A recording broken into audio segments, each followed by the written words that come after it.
Bueno, bienvenidos. Yo soy la contadora Alejandra López, pertenezco a la Cátedra de Régimen Tributario de Empresas y en este video vamos a ver los aspectos fundamentales del impuesto a las ganancias cuando recae sobre personas jurídicas. Es un impuesto entonces que recae sobre las ganancias obtenidas por los sujetos enumerados en el artículo 73 de la ley. Es un impuesto real. La ley lo define sin tener en cuenta características particulares de la persona sobre quien recae, es decir, recae directamente sobre la riqueza grabada.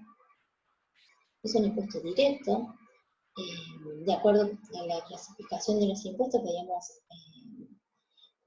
que los impuestos, de acuerdo a su traslación, podían ser directos e indirectos. En este caso es directo, porque recae directamente sobre el contribuyente obligado a determinar y a ingresar el tributo.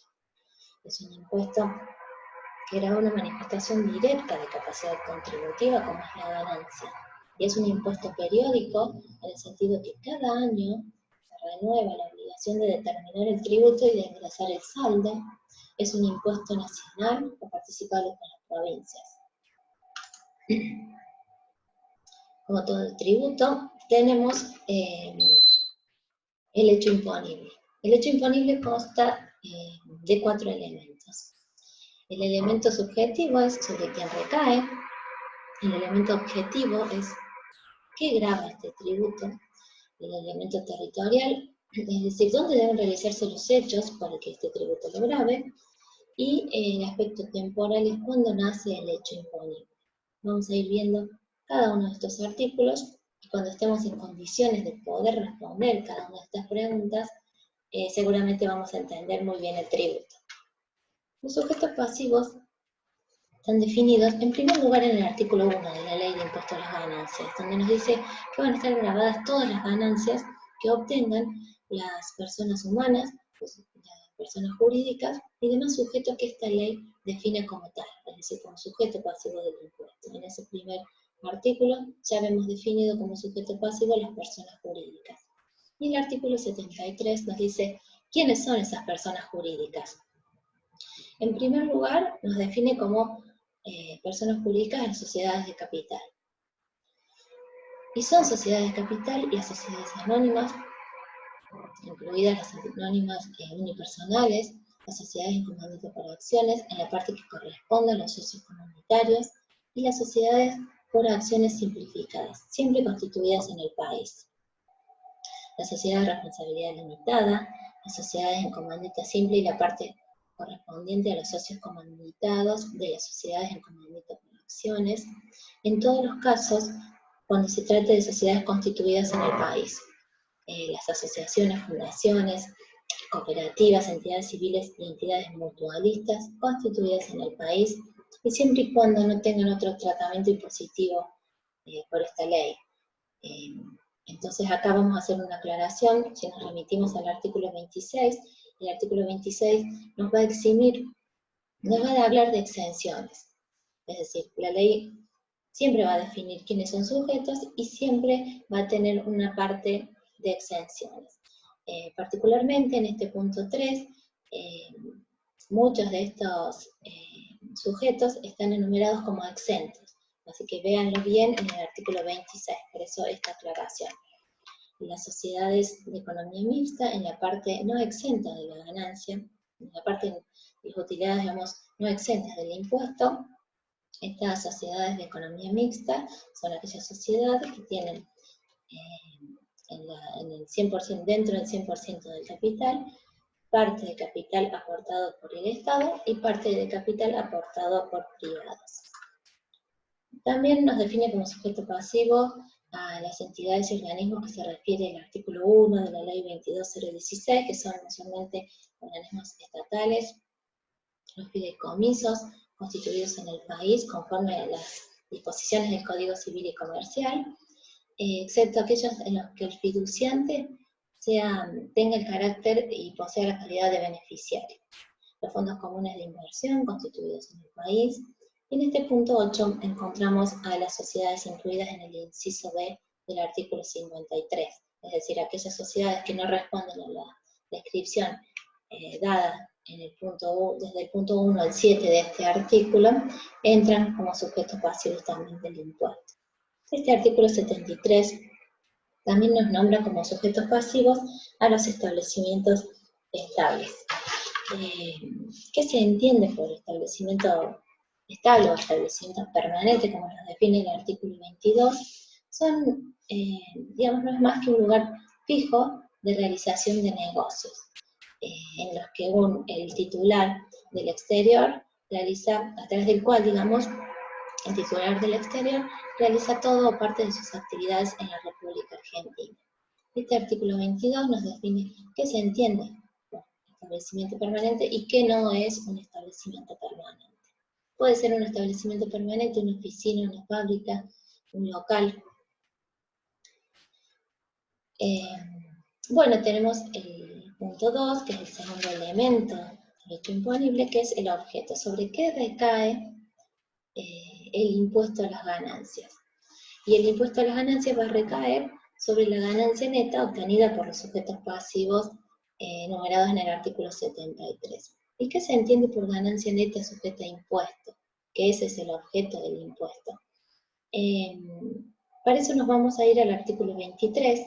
El artículo 23 nos dice qué se entiende por ganancia neta sujeta a impuesto, y primero nos dice cómo obtener la ganancia neta. La ganancia neta la vamos a obtener restando de la ganancia bruta todos los gastos que tuvimos que incurrir para obtener esa ganancia. Y así obtenemos la ganancia neta. Y la ganancia neta sujeta a impuesto es la ganancia impositiva, así que le vamos a llamar ahora, eso vamos a ver bien. Se obtiene restando de esa ganancia neta las deducciones que especialmente me permite la ley restarme. Ese es el objeto del impuesto.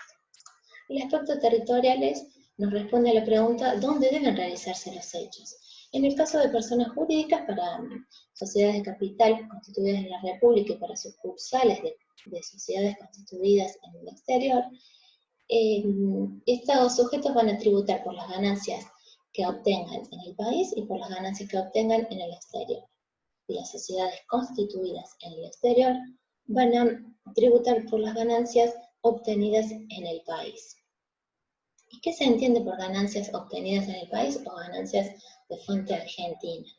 Son las obtenidas por la comercialización, es decir, que es la ganancia, se define ganancia de fuente argentina, la obtenida por la comercialización de bienes o la utilización económica de bienes en la República Argentina, o la realización de actos o hechos que generen ganancias dentro del límite de la República Argentina, pero sin considerar el lugar de residencia o domicilio del titular o de los participantes de estas operaciones, y también sin tener en cuenta el lugar de realización de los contratos que generan esta ganancia.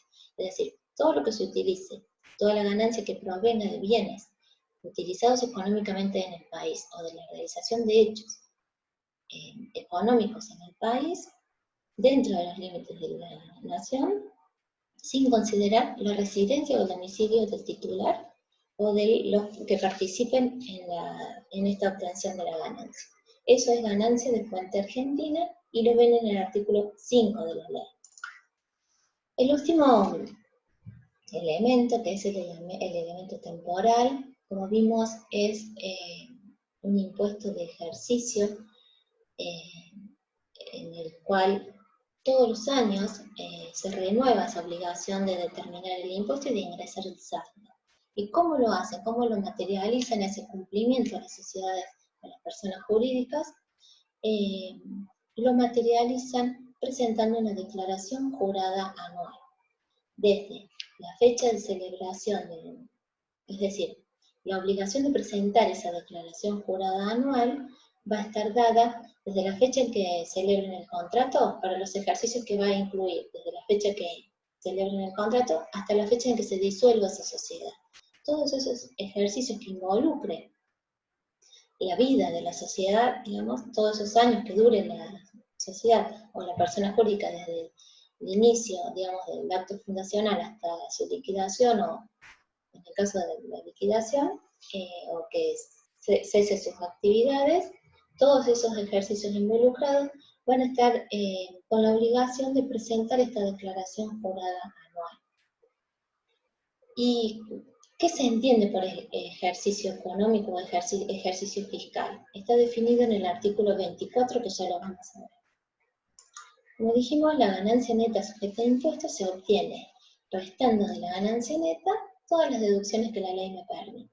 Estas deducciones están definidas en el artículo 83 al 88 de la ley, que en general me hablan de que un gasto es deducible siempre y cuando se relacione con ganancias grabadas, esté perfectamente documentado con comprobantes fiscales y sea imputable al ejercicio para el cual estamos liquidando el impuesto.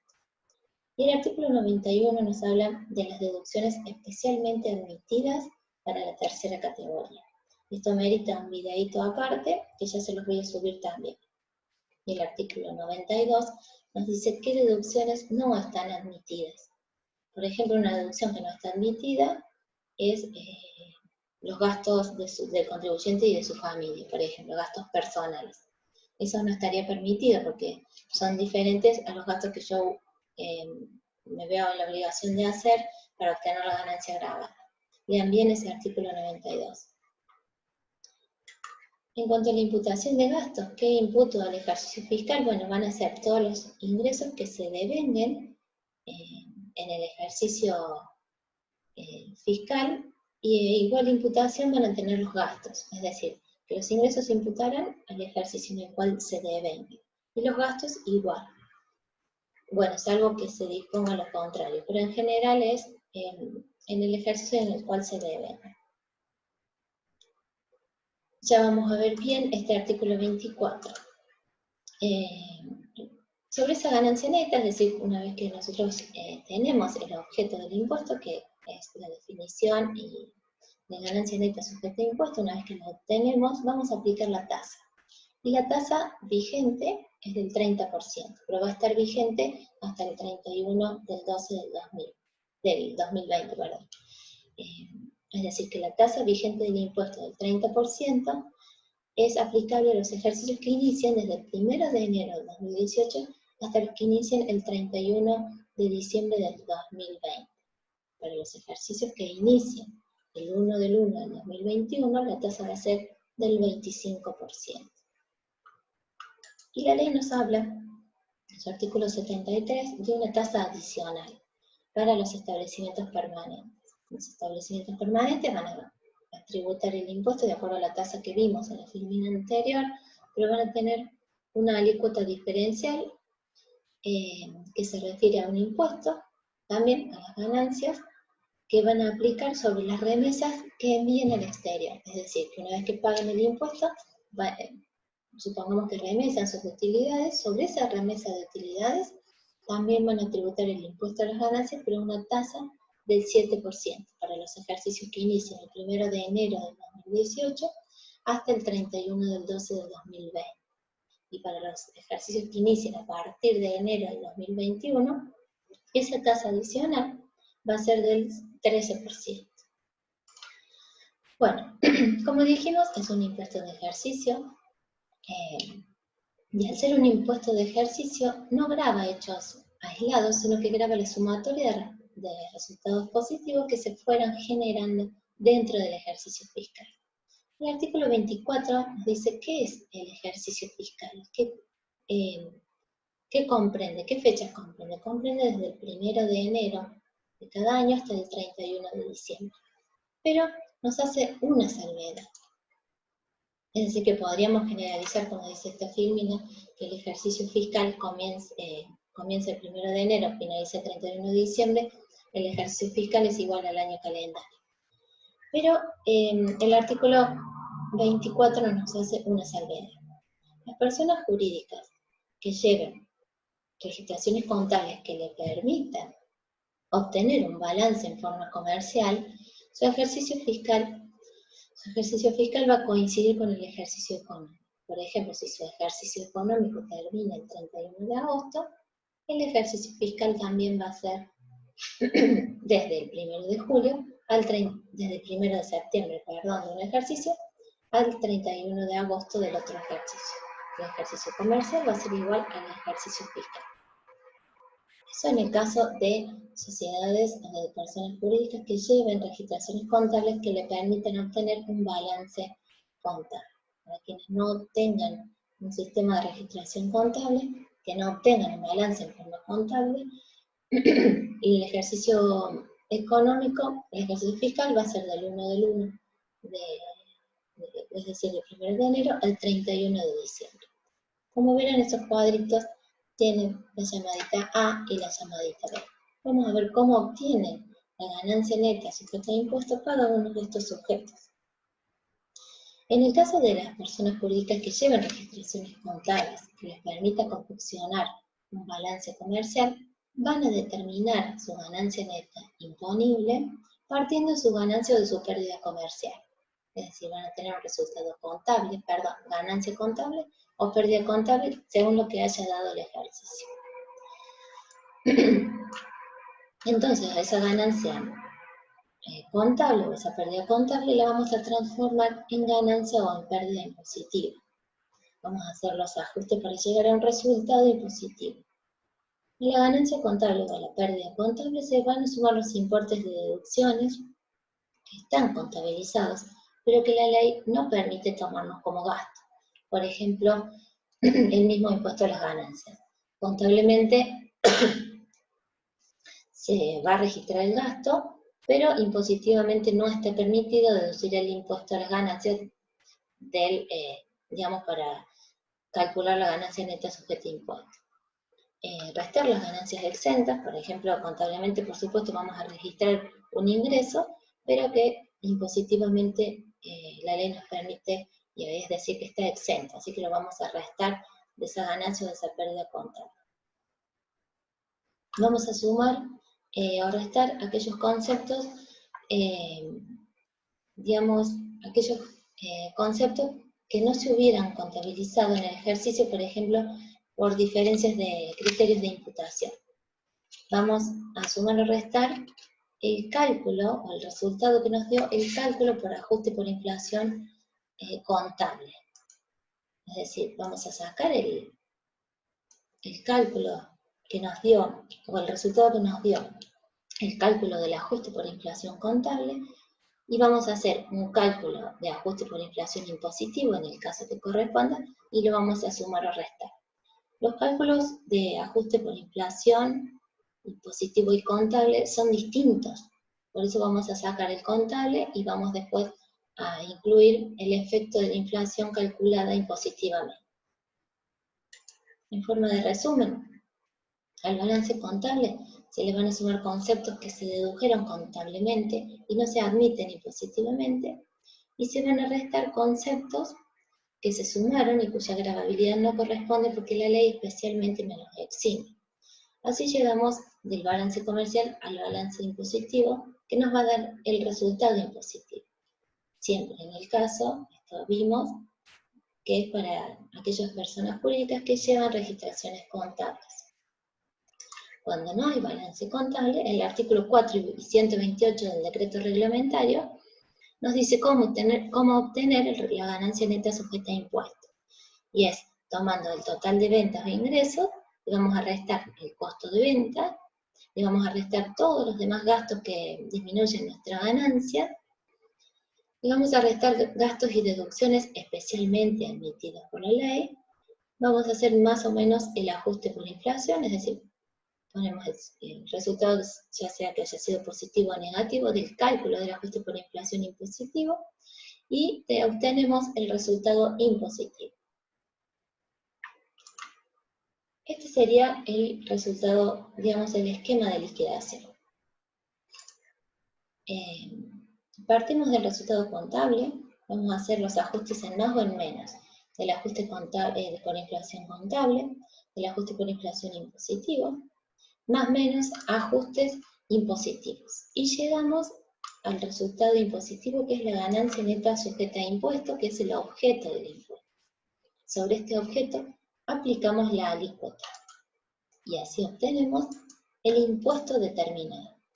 Acá tenemos impuesto determinado. Y me voy a deducir del impuesto determinado todos los pagos a cuenta del impuesto. Es decir, no son gastos estos son ya pagos a cuenta del impuesto, que pueden ser anticipos, retenciones, percepciones y otros pagos a cuenta. O por ejemplo, el impuesto de débitos y créditos, que se permite tomar en muchos casos como pago a cuenta del impuesto. Nos va a dar saldo de impuesto a pagar o saldo a favor del contribuyente. Como vemos, los anticipos ya vamos a ver su cálculo. Nos podemos restar retenciones, que son retenciones a cuenta del impuesto que nos hagan nuestros clientes, percepciones a cuenta del impuesto que nos hagan nuestros proveedores, u otros pagos a cuenta, también nos restamos, como es en el caso de impuestos de débitos y créditos bancarios, que en muchos casos nos permite tomar como pago a cuenta del impuesto. En el tema de los anticipos son pagos obligatorios, me lo exige la ley, y están reglamentados o regulados por la Resolución General 4034 de AFIP. Y la base de cálculo de los, anticipos que la ley me obliga a hacer es, del impuesto determinado, nos vamos a ir a la filmina anterior, del impuesto determinado, le voy a restar las retenciones. Ese va a ser, como vemos acá, A es impuesto determinado. Le restamos las retenciones. Ese resultado es la base de cálculo para los anticipos del año fiscal siguiente. Es decir, este año yo presento la declaración jurada, este mes, por ejemplo, en abril, presento la declaración jurada. Sobre esta declaración jurada, de acuerdo al impuesto determinado y a las retenciones que tuve en este ejercicio fiscal, voy a pagar anticipos para el año que viene. Si este mes de abril me vence mi declaración jurada, mi primer anticipo que me voy a descontar para el año que viene, el ejercicio fiscal siguiente, va a vencer en mayo, es decir, el mes siguiente a la presentación de la declaración jurada del impuesto. Y va a ser del 25% el primer anticipo. Como vimos, son 10 para personas jurídicas. El primer anticipo voy a calcular el 25% de la base de cálculo, que es C. Calculo el 25%, y el mes siguiente que me vence la declaración jurada, pago mi primer anticipo. Y es mensual, es decir, por 10 meses consecutivos yo voy a ingresar anticipos. El primero va a ser el mes siguiente que vence la declaración jurada y va a ser equivalente al 25% de la base de cálculo. Los otros 9, que van a ir del segundo al décimo, van a ser equivalentes al 8,33% de esa base de cálculo. Una vez que llegue a pagar el décimo anticipo, yo me voy a descontar todos estos pagos a cuenta que hice de mi impuesto determinado del ejercicio fiscal siguiente, me lo voy a descontar del impuesto determinado del año siguiente. Yo este año, acá en este esquema de liquidación, me he descontado los anticipos que vine pagando a cuenta de este ejercicio. Me posiciono en este mes, me vence la declaración jurada, me los descuento a todos esos pagos que hice en el ejercicio, y sobre esta declaración jurada se renuevan anticipos para el ejercicio fiscal siguiente. Bueno, esto ha sido todo. Espero que les haya aclarado algunos conceptos, todo lo que haya duda, lo que no ha sido muy clara, me consultan en el aula virtual, por favor. Y después les subo el videito de las deducciones del artículo 91. Y bueno, aprovechemos el aula virtual, así nos mantenemos en contacto y llegan muy bien al parcial. Bueno, muchísimas gracias.